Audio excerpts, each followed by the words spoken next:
No, I don't think we have Saint-Hubert in this book. I didn't know what you'd want to show the picture along with the. The piece, I should have brought it. I have it at home, but I didn't Yes. thought about it. Yeah, I don't think I have it here, so we'll go ahead.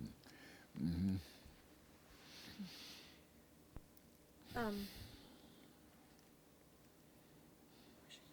Am I in the shot? Okay.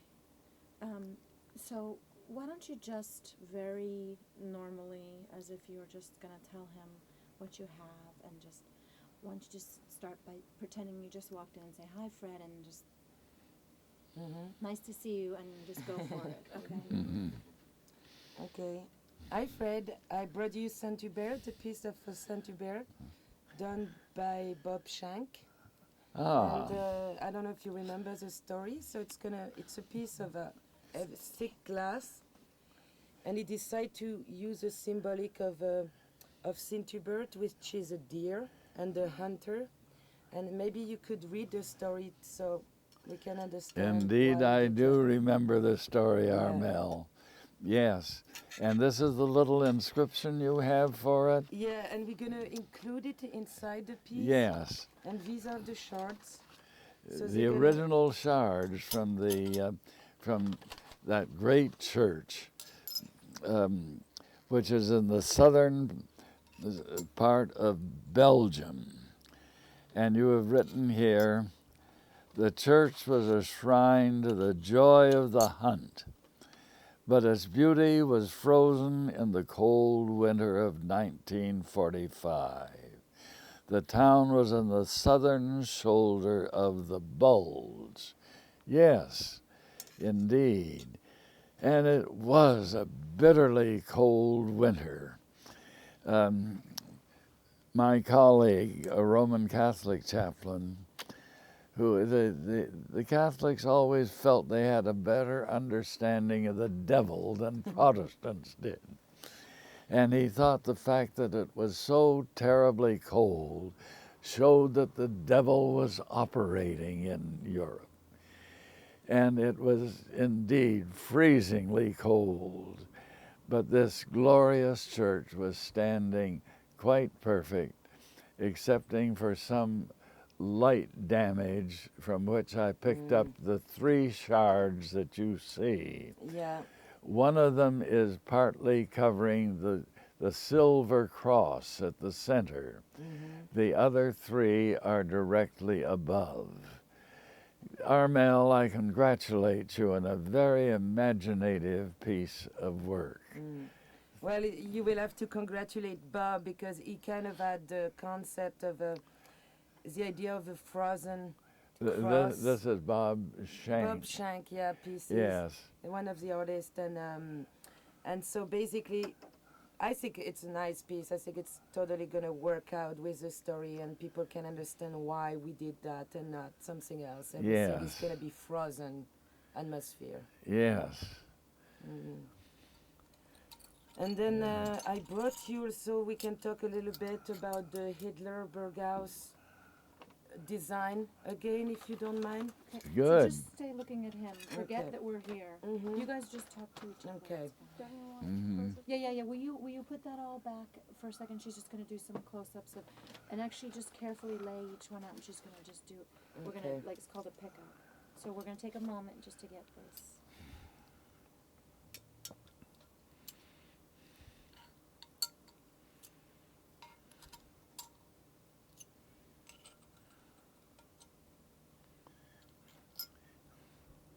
Can you point to the numbers, like, because those are actually he cataloged those. Yes, actually each envelope was labeled, and this is number 20. And so we cannot confuse the shards, because it's easy Yes. to mix those shards, and so each piece has a number which gonna go away when the piece is achieved. But for now we keep them here, and so basically no pieces are gonna be cut, and no pieces are gonna be really clean. I'm not going to clean that you know, rusty I see. thing. Yes. It's a part of the ensemble. It leaves a And, sense of authenticity. Yeah, and they are short, and Yes. so as every fragment, a fragment should stay a fragment. Like, Yes. and when you conserve or restore a fragment, you try to keep it the closest you found it. Yes. And so that's what we are doing here.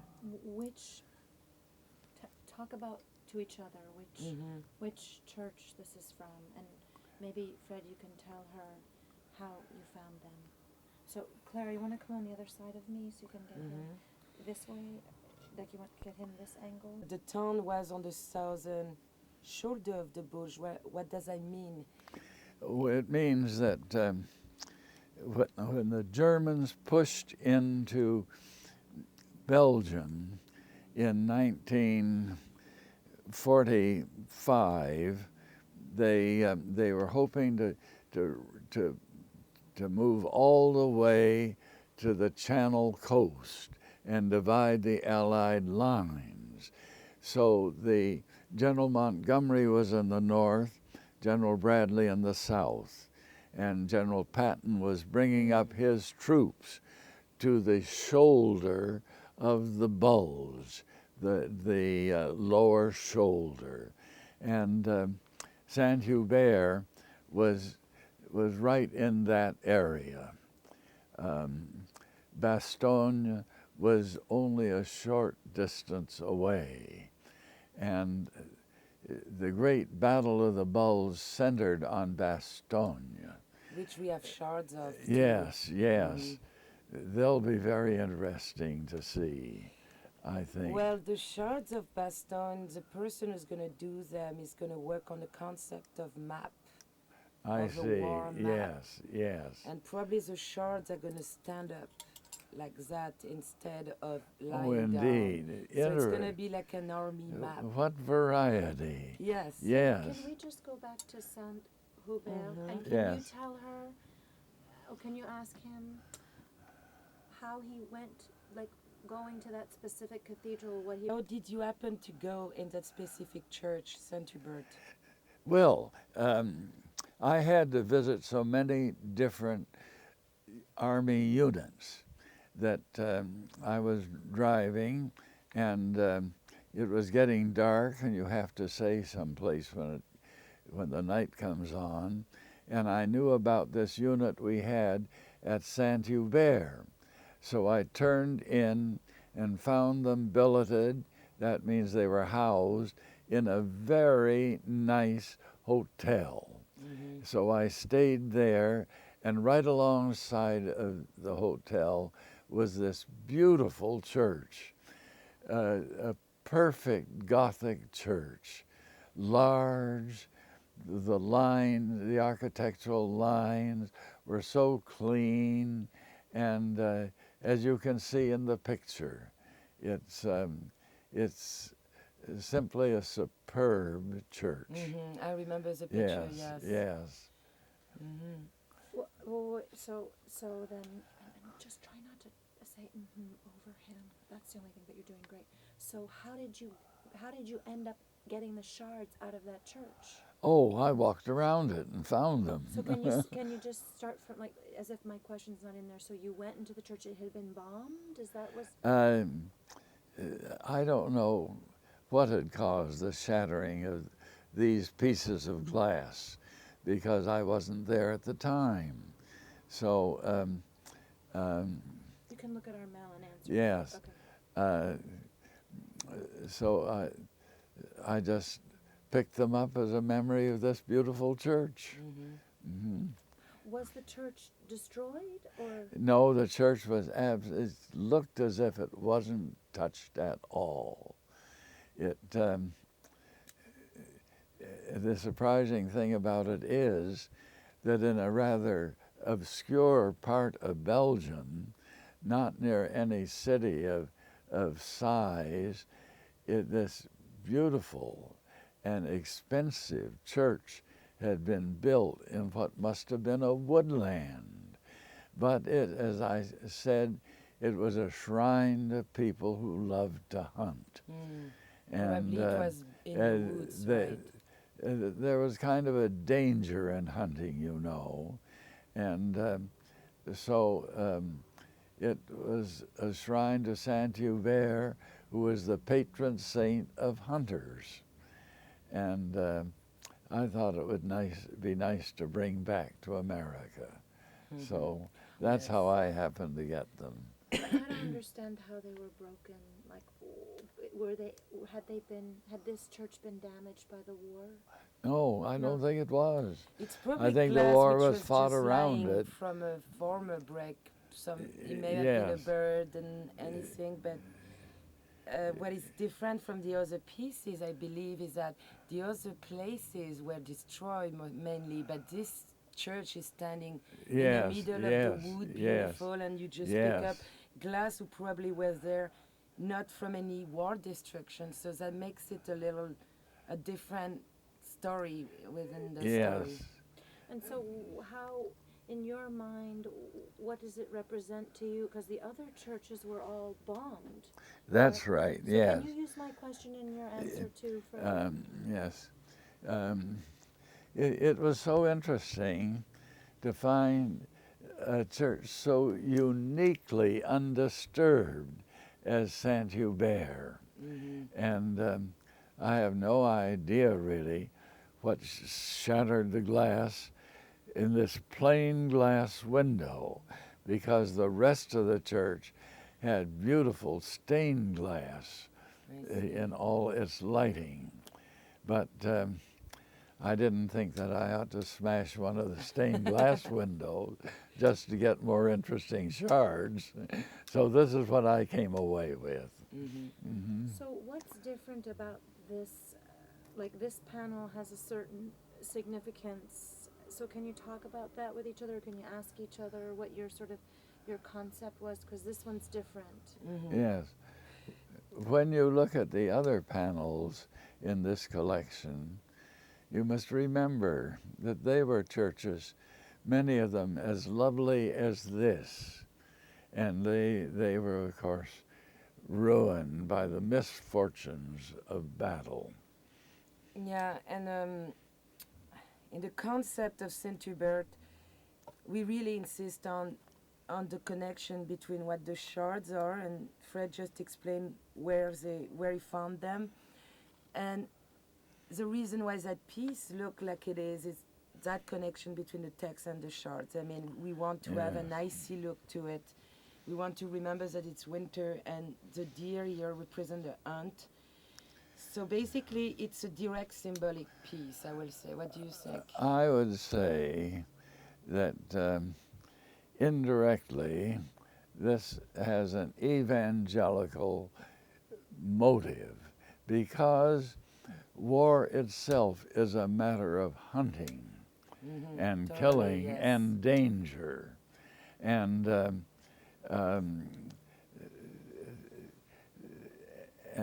the danger is so great that the symbol of Christ on the cross has a particular meaning in facing death by battle. So I think that probably is the message that one can get from this window. Yeah, I think that's really what it is, yes. So,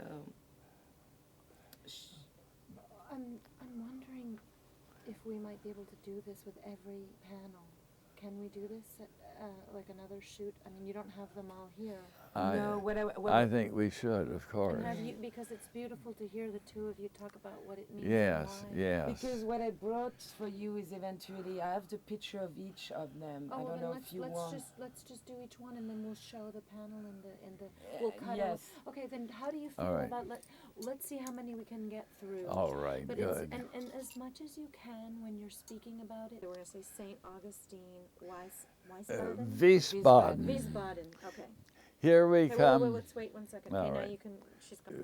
When we pretty thoroughly beat the Germans, General Bradley moved his headquarters to Wiesbaden, which is along the Rhine River in Germany.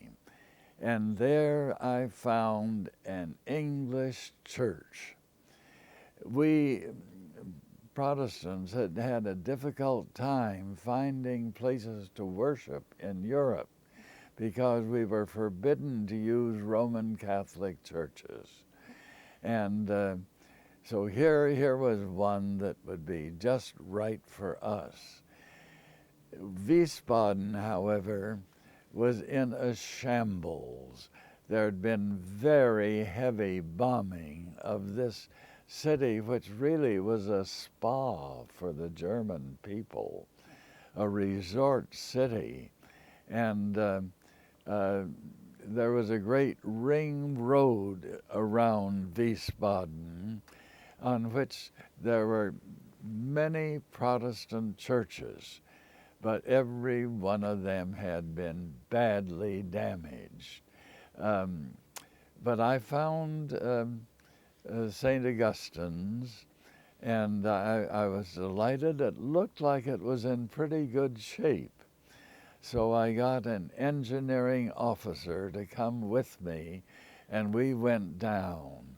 We had a hard time prying the door by the tower open, but we got it enough so we could squeeze through and get into the church, which looked pretty good until I heard this engineer officer say, "Chaplain, put your helmet back on your head. This roof may fall on us any moment." And that's how we got introduced to St. Augustine's Church in Wiesbaden. It was, however, a very happy find. It was later restored by the Air Force and is prospering in Wiesbaden today. Can you just talk about sort of looking around, or just tell her a little bit about Yeah. that? Oh, well, But not her. You're not always seeing her, right? Not always. Okay, because we don't need to see her for some of this. the church itself was in great disarray. A great many of the chapel chairs had been piled up around the altar, I think for protection of the altar. But in other parts, it had been really desecrated. I was told later that angry young Germans belonging to the Hitler Youth had come into the church and just wreaked as much destruction as they could inside it because of their hate for the enemy they were opposing. And so it was a distressing church to go into in many ways. The church itself was a gift of the Hessian government to the English community. The Duke of Hesse had thought that they ought to do that to make their English visitors feel more at home. And so he provided them with this church. Where is Wiesbaden? It's near the railway station. It's in Germany? Yes. Oh, yes, But the indeed. Hitler Youth destroyed the church in Germany because? And can you use my question? Well, of course, one would have to be the head of the Hitler Youth to know why they took action when they did. But obviously the reason was that there was, of course, fervid patriotic feeling in Germany for Hitler, and they felt that all that he had accomplished was being destroyed, and so they were angry against the English particularly. They'd thought that they ought to have the English fighting with them against the Russians, and for that reason they wanted to destroy this English landmark. Yes. Makes sense. Not a very nice reason, but there was a lot of that sort of feeling going on. Mm-hmm. Okay, great. You did great. Now, could you tell her a little bit about what you wanted her to do for the panel? and Oh. then we'll go to you and we'll hear your ideas. Is that cool? Yes. Okay. Tell me if I should do it any differently. Are I you going to go to you now? Or just wanted Fred to, because he tell us about the church, but the story kind of end in a very humoristic way, which is a reason why you remember that when you preaches in a theater. Because Oh, you in a couldn't- theater. So that's Yes, what we the don't story- have any of that there. But Yes. that's in the story of the piece. That's why. Yes, it's, yes. mhm. Well, the when we were unable to use the English church, and I could find no other church that was really quite suitable for use, I decided that, well, we'd move into the casino. The casino was a huge and handsome building, and they had a vast auditorium for the Wiesbaden Symphony. There, we only used that for our big general service, but I had an earlier service in their library, and this was a beautiful marble room with paintings on the ceiling. The paintings on the ceiling were of great gods and goddesses, not very heavily clothed. And in fact, they were beautiful in their undress. And I thought that when I preached there, I was preaching against an almost impossible competition. I thought the congregation preferred to look up at the ceilings rather than to listen to me and to what I was trying to say. just try not to say and yeah. Yes, It's very hard, but I'll just remind you. Okay. Yes. We can talk a little bit. So this is our story. Okay, so are you about to go now? Yes. Okay, so we're gonna. So Saint Augustine actually, we had is the first piece we did, and there is 1, 2, 3, 4, 5, 6, 7, 8, 9 shards, and we just heard Fred saying like the end of the story. So there is a reference to theater and music, but also a reference to the destruction, which is the story of Put Your Helmet On, which is on the left side of the text. And what I try to do is to work on the concept of the eye, like the Egyptian eye, Yes, the eye yes. which sees everything. Yes, yes. And the pyramid idea, Yes. which is not mentioned in the story, but which No. refer to different level of hierarchy, but also of different level of theatrical drama. It can be humor, it can be tragedy, and different concepts like that which are involved in the story. So that was kind of what the first concept was, but I don't know what you feel about it. I was immediately impressed, Armel, when you first were handling the shards, the way you put them into a nice pattern like this. And I think this is a very beautiful achievement. The colors and the eye at the center with its white background, it's beautifully done. What more can I say? Maybe now we can continue on the other because there is a lot to do. Yes. So, France. That way you can take a breath. Okay. My memory of Thionville is a very short memory. It's a very small town on a major highway running between Strasbourg and Luxembourg City. It was winter and it was very cold.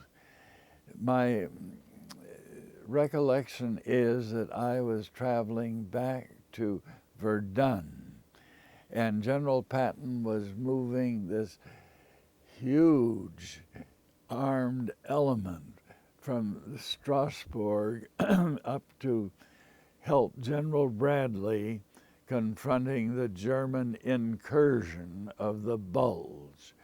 And as I looked into the eyes of the men driving the tanks, you could see that they were bitterly cold. I pulled off the road just briefly by the parish church and went up into the parish yard and found these few fragments. But Thionville was a frozen little village when I went through it. There were nobody there. No, I don't remember seeing a soul on the ground. And that's why the story finished. There was nobody there. Yes. And Thionville is the smallest piece of the collection so far, and it talks about that little village, and there is a total of 6 shards.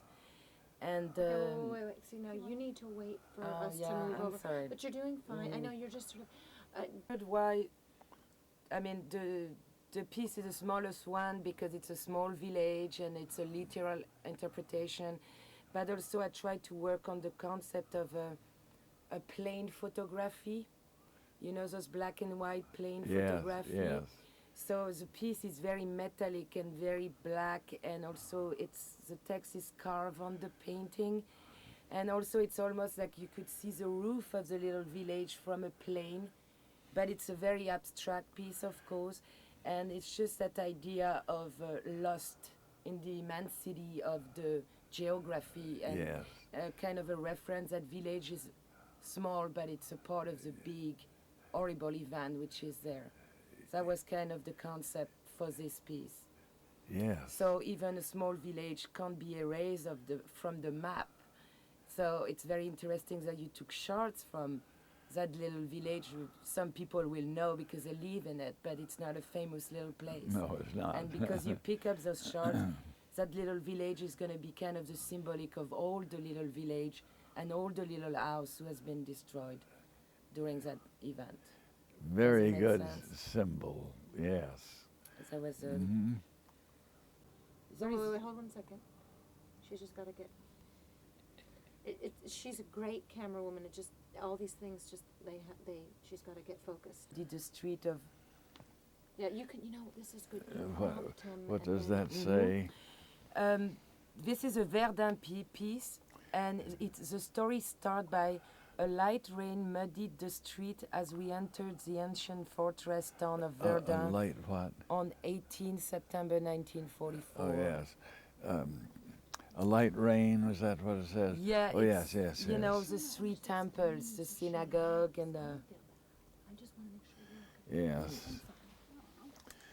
Okay. So this is nice. If you prompt him, like reminding him, then he will, because your stories are beautiful. So all she's doing is just telling you where we are, and then you can just go right All right, forward. It's I'll beautiful. try. I love the I'll way you tell. try. And just look at her, and we're doing good. Yes. Okay, are we ready for him? Okay. So why don't you start by saying the name of the panel, the name of the place, or the church. Yes.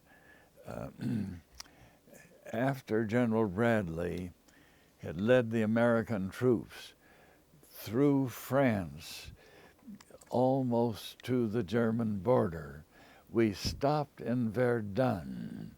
We entered the town on the 18th of September, 1944, with a light rain falling. The town, of course, achieved a terrible fame in World War I because it was the main contested point, as was Bastogne during the Battle of the Bulge, for the whole fight all the way along the line that stretched from Hull